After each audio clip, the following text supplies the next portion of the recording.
So this is not a partisan thing about Mr. Ignatieff or Mr.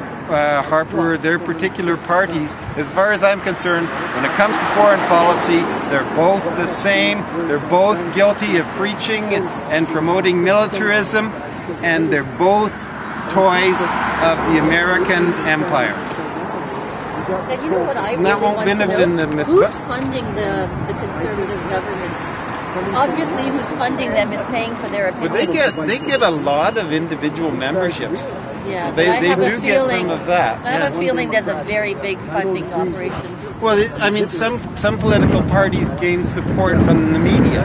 So that's how they support sometimes, is through the media. I'm not criticizing your particular organization you're with, but by omitting things and selective reporting, that's how they give support. And this is what this is about partly too. Mr. Harper and his government, aided and abetted and supported by Ignatieff and the Liberals, wants to not have certain information get through to Canadians. He doesn't want Canadians to hear something. Would you just summarize? Can we move a little bit away? Away? Oh, from the noise? From the Mississauga Coalition Out of the War. I was just wondering what organization. Oh, I'm a citizen blogger. Okay. What's the name of your blog? Mississauga Watch. Mississauga Watch. It's in the Mississauga News. Like there's a community bloggers part on the online Mississauga News. Oh, okay. And that's where I read about this. I thought it would be interesting I've seen the Mississauga blogger thing before, but I don't know how they work. You know, I don't know how the technology works. Yeah, well, but I'm here because I found it interesting that this guy was denied entry into the country. And what I did was I Googled, and as recently as 2006, he was allowed to visit Chicago in the United States. Oh, yeah, he's in the United States probably right now. Yeah. I mean, if there's anybody who would be motivated to ban Galloway, it would be the United States. There's a YouTube video that has him interviewed by Fox News while he was in Chicago. So why is Canada like? That's why I'm here. I want to know what's happening. I think we have to be seriously concerned that Canada has become a much more right-wing government. Canadian government has become much more right-wing than the United States, who are notorious for being right-wing for all my lifetime. Well, I mean, as you know, 2006 would have been during the Bush administration. Mm-hmm. So.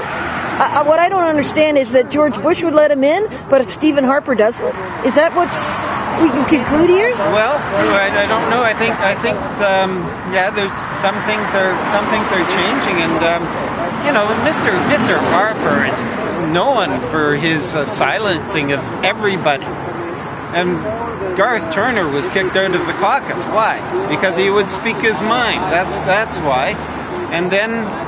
And then they ran a high-profile candidate against Garth after he'd gone over to the Liberals, and now Garth Turner is no longer a member of Parliament.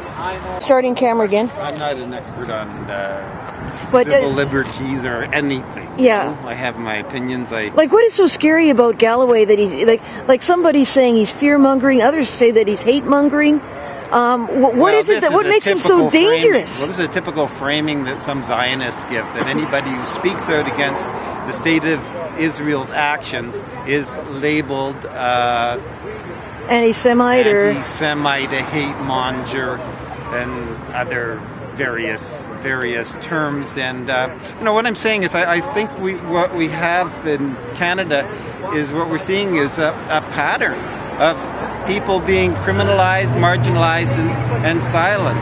The dangerous thing we see in this recent matter with respect to Galloway is that it fits together with so many other attacks that are happening, such as upon the Canadian Arab Federation, and another that we see the use of this event to attempt to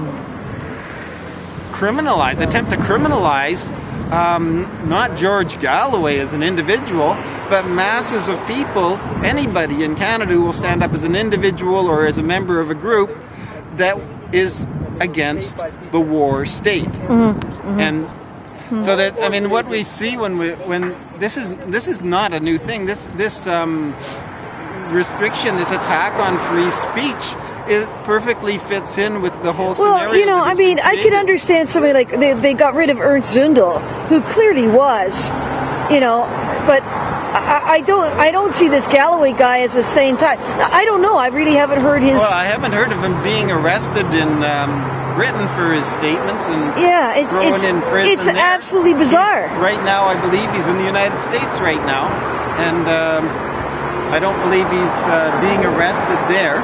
He's being. I'm saying there's this new framing that has happened particularly since September 11, 2001, and when the so-called war on terrorism was announced formally, and so now there's this labeling of people as terrorists, and this is very similar, of course, to the labeling of people as communists for the 50 or so years prior to that. Yeah, well, I'm aware of the McCarthy era. Yeah, but, and there seem to be echoes of that